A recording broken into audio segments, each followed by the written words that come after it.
Can everybody hear me? Yes. Okay. Sometimes what appears to be an ideal situation is not always ideal as it appears. And I say this qualifying that right now you're looking at me and I'm happier than I've ever been. And now, at 8.5, 9 years ago, my wife and I moved from Camarillo to Los Angeles, to Echo Park specifically.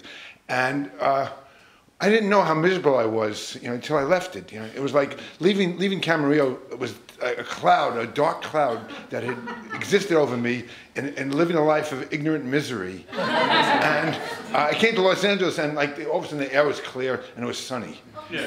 And now I have to tell you, I was living in Los Angeles, in Camarillo, because my wife was a doctor, and she was lured into a good practice opportunity in the nearby town of Oxnard, which is not as bad as it sounds. And we were in Camarillo, we were really fishes out of water. For example, most of the other doctors there were like country club Republicans, and we're not. And also, Camarillo is a place that's described as, quote, a great place to raise children, unquote, which is really a euphemism for, quote, fucking pathologically dull, unquote. So we moved to Los Angeles, moved to Echo Park. We wanted to be in Echo Park because we liked the stairways. We liked the fact that we could rub elbows with people, every demographic. We were politically like-minded people. We were near the Arts District downtown at Disney Hall. This is what we wanted. We could have moved almost anywhere. And so we bought a fixer-upper, and we proceeded to fix it up. And also we proceeded to deplete our savings and investment and our retirement accounts, fixing it up. And my wife had retired, being a doctor, and I still work part-time as a trust administrator. I mean, office is a desk in our house. It's that and a cell phone are all I really need. And this is the first time in our long marriage that we were together all the time. And now we were getting on each other's nerves. Or let me put it this way, I, being the main character in this story, was, without intent or motivation, getting on my wife's nerves. And she wanted me to get out of the house. Now, at the same time, we were doing the construction. We moved to the building just to the south of us. We were lucky we were able to rent next door. And that was lucky, but unluckily we had a neighbor just on the other side of us in a triplex, a woman called Allison with a Y. Now, Allison was like in her young 40s. She had, in the late 90s and the early aughts, she had a lucrative and successful career in a soap opera and in a TV series. And since then, her career sputtered. And she was just, unfortunately, just another bitter has-been, a bitter Hollywood has-been. And she had a menagerie of animals in her house. She would talk to them in this childish voice that if she talked to a child that way, the child would cover their ears. And I just felt so sorry for these poor animals. And she referred to herself as mommy to the animals and referred to her mother as grandma to the animals. And I just, it was just who she was.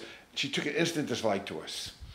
And she demonstrated this by scowling at us, screaming at us, and just issuing these just awful, nasty screeds, horrible letters to us.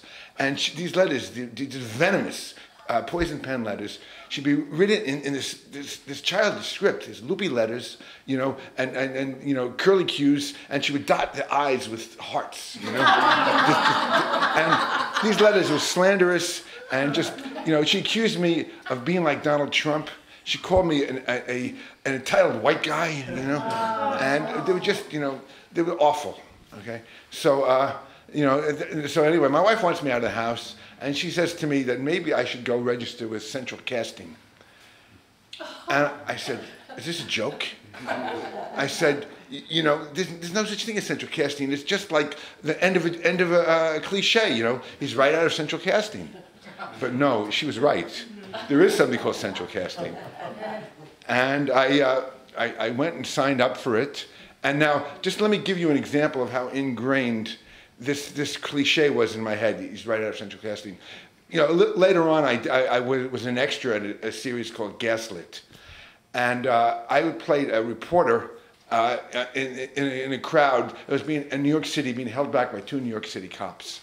And these guys were playing the cops. One was a tall, skinny guy with with thick eyebrows and a lantern jaw, and his sidekick was a short guy with a bald guy with a round face. And I took a look at them and I said, God, these guys are right out of Central Casting. Duh! Anyway, so what they do is I got called right away. I got called to be on a cop show, on a police show, and I go to the studios, and I find my way to the soundstage. They check me in, and one other thing I forgot to say is that when my wife said to go to Central Casting, I said, that's acting. I'm not an actor. Actors, they study emotions, they study dialogue, they study accents, they study movement. They do Shakespeare, they do Euripides, they do Tennessee Williams. They go to summer stock, they go to auditions, they rehearse. They can ride a horse. And I can't do any of those things. I can't insult them by claiming I'm an actor. She says, don't worry. They'll have you sitting in a cafe. They'll have you, just walking up and down the street. You'll be background. So I said, okay, good. So I'm at the set, and they check me in, and they immediately send me to just a holding area. And my wife had warned me about this. She said to me, you could probably get some billable time done while you're waiting, which is not a bad idea. So I'm in the holding area, and sure enough, there's a couple of hours of billable time done. I'm talking to my new peer group. I ate way too many pistachio nuts. And I'm called to the set. And the set is a urban police station. So the second, which is the assistant director, the AD, that's in charge of dealing with the extras, he comes over to me and sits me down on a hard bench and says to me, you're an angry citizen who has been sitting here, being kept waiting by the desk sergeant, and he's getting more and more and more pissed off. So I said to him, angry? I'm happier than I've ever been in my life. So he says to me, just act angry. I said, act? I'm not an actor. Actors, they study Shakespeare. They learn emotions. They can ride a horse. And he just cuts me off. He says, just find something in your life that you can channel into anger. And he walks away muttering and shaking his head. So I go through my mental Rolodex, and in no time, I come up with Allison's letters. And when they first came, I was sort of bemused and bewildered by them, and we chalked it up to the fact that Allison, she's got more problems than we do, fuck her, basically. But now I revisited the letters, starting to think about them and take them personally. I said to myself, who the fuck is she to compare me to Trump, say I'm an entitled white guy, And I started working myself up. And in no time, I was pounding my knees and kneading kneading my thighs. I was getting so into this that in between takes, I was still doing it. People were afraid to approach me. They were afraid to come near me. And then finally, when the last take was taken and it was all done, the second, they get us off the set. He comes over to me, says to me, you did a really good job of acting. I'm really happy with you. And, I gotta say, when it comes to flattery, I'm a cheap drunk. And I was beaming, and I said to myself, maybe I am an actor. And then immediately I sobered up. I said, I'm not an actor, but I'm a damn good extra. Thank you.